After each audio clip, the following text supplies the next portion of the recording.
Hi my mense, vandag wil ek vir julle 'n lewensles leer.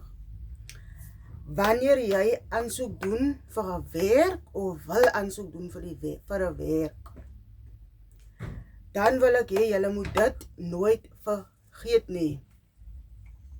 Kom, storytyd. Lang terug het ek iemand gestuur wat ek gedink het ek kan vertrou om my CV in te gaan gooi, omdat ek dit nie self in kan gaan gooi nie. Weet julle wat gebeur? Ek loop die dag daarna loop ek verby die hof. En iemand soek my nommer, maar nou die een het nie 'n blaadjie nie.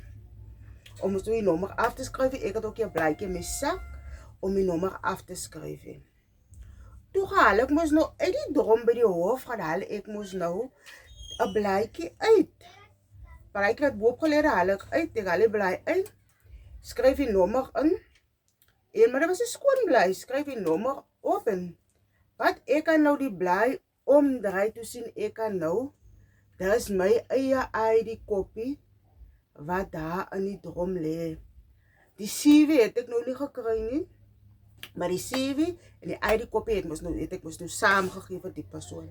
So wat ek vir julle wil sê is, as jy nie self jou goed kan ingee nie, stuur iemand, byvoorbeeld jou ma, jou pa, jou broer of jou suster, iemand wat jy at least kan vertrou dat hy persoon dit definitief gaan doen. So, daar is my story vir julle.